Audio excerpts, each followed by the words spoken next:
Giingon usab kaniadto, ang makigbulag sa iyang asawa kinahanglan nga maghatag kaniya og sinulat nga pahibalo sa pakigbulag.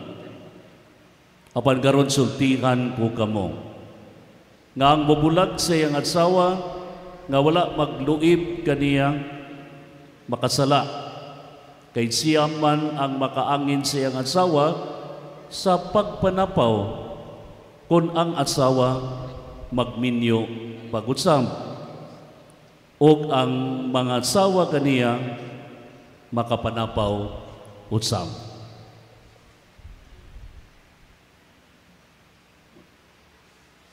Ang Ebanghelyo sa Ginoo.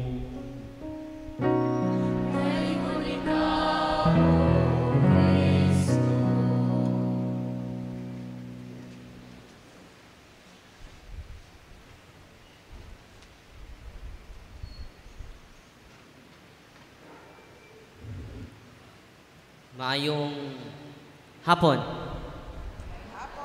Sa ato Ebanghelyo karon, gi-highlight ti Kristo ang pagtulunan kabahin sa adultery, pagpanapaw.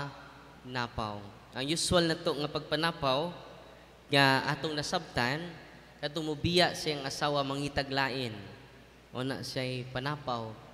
Pero ang pagpanapaw di ay nagsugod na kana sa atong huna-huna. Ang mutanaw nga uban ang laway nga huna-huna. Doon ako'y kauban sa wapakumusod sa seminaryo.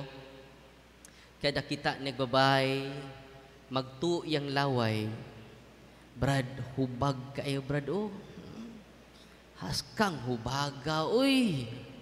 Grabe dyan, mag-fantasize siya. Samtang nag-drive siya, oh, kita Brad, salad. Fruit salad ko, no. Grabe. Natungod sa iyang huna-huna, na grabe kalaway, nasyak lang mi sa balita. Wa na siya mo report sa refrigeration shop nga among gi-apprentisan. Yan naman, iyang gi-rape ang anak sa tag-iya sa refrigeration shop. No? Hangtod karon, nagtago-tago pa siya. Ano man, nagikan sa huda-huna. Ang tanan itong mga sala, nagsukad sa huna-huna. Una nga, ang pagpanapaw di ay, dili lang sa aktwal, nagsugod ka na sa atong huna-huna. Muna ang challenge ni Kristo karon kanato, kung sa may gusto nga ipadevelop ni Kristo natong tanan nga namati sa iyang pagtulunan. Usa lang, purity, ang pagkaputli sa atong huna-huna. Unang sa Sacred Heart of Jesus, consecration to the Sacred Heart of Jesus, ingon ta nga, make me pure. Kung kita atong i-practice ning purity sa to una-huna, dili ta ma-virusan ang atong utok. Atong akong amigo, kanunay may virusan. Kita lang siya, babae, grabe na kay siya mo fantasize. Sa may consequence sa iyang fantasy, naka-rape nun siya.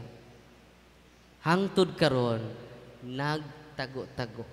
Gikan to sa iyang huna-huna lang. No?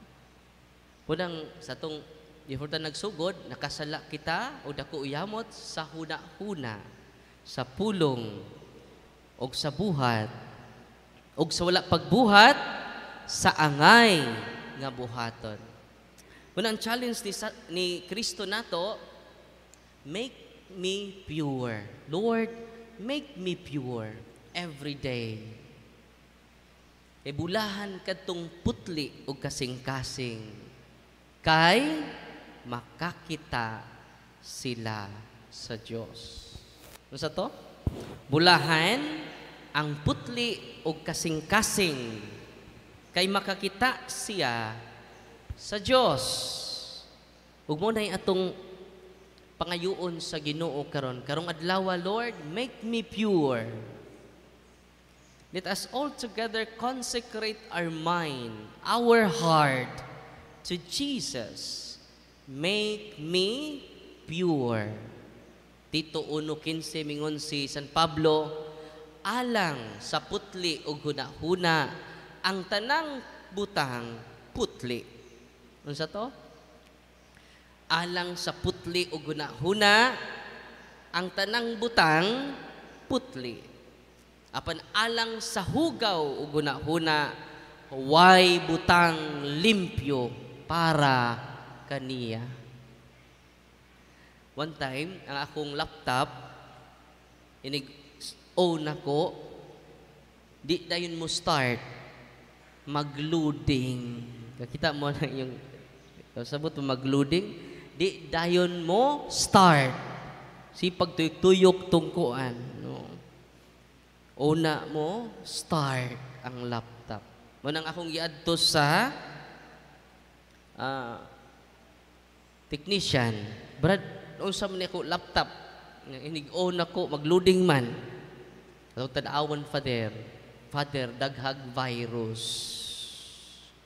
Nung saon man na to, i-reformat na to, Father. Pag humag-reformat, wapagani maon, ni start na. Ganong paspas naman kayo ito, wa na'y virus. Ang dautan natong huna-huna, ang kalawayan, maunay, makapahimo natong loading. Dili ta productive kada adlaw. Yan naman, na virusan ang atong huna-huna. Yung si challenge sa Ginoo nato karon, atong bag-uhon ang atong panlantaw, ato mindset. Lord, make me pure every moment. Not only every day, but every moment of my life, make me pure. Si San Pablo mingon sa Roma 12:1 ato sa 2, bag-uhan ninyo ang inyong kaugalingon, pinaagi sa pagbag-o sa inyong huna-huna. Asa day magsugod ang kausaban, gikan sa huna-huna. Kay dito man magsugod ang atong sala sa atong huna-huna. Nakaroon sa atong, manang nindot kay itong liturhiya, nakasala ako sa huna-huna. Isa'y una, huna-huna or pulong? Kung dautan imong huna-huna, dautan imong pulong. Tinoo dili. Kung limpyo imong huna-huna, limpyo imong mga pulong. Kung limpyo imong mga pulong, limpyo imong mga buhat. Kung dautan imong mga buhat, dautan ang imong mga pulong. Kung dautan ang imong mga pulong, dautan ang imong huna-huna. Amen? Unang, ang challenge natong tanan, namong mga kaparian, o sa katawhan sa Diyos, let us renew ourselves. Unsaon na to? Pinaagi sa pagbag-uuna sa atong huna-huna. Yamusta man imong huna-huna ron? Puno ba na sa biases? Puno ba na sa kalawayan?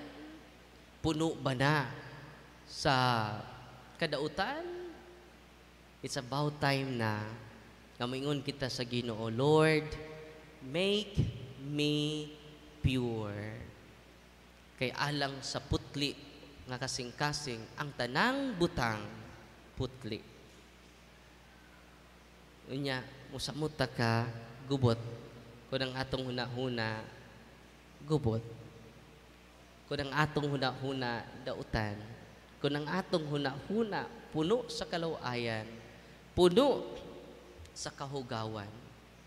Aron malikay ta sa pagpanapaw, malikay ta sa mga buhat sa dautan, pagpangawat, pagpasangil, pagdumot, kasuko nga hilabihan, pagpanimaos, kalawayan, panapaw.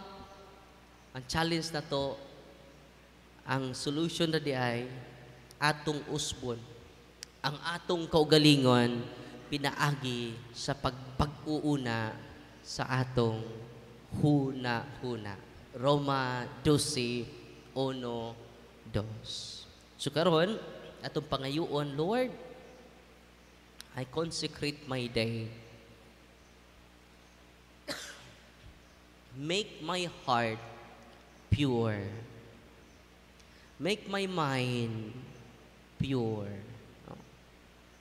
Una nga, kung di na nato, hinluan nato huna-huna, daghan ka nato karon, gamay pagtutoy, dako nagtidyan, tinuod, dili.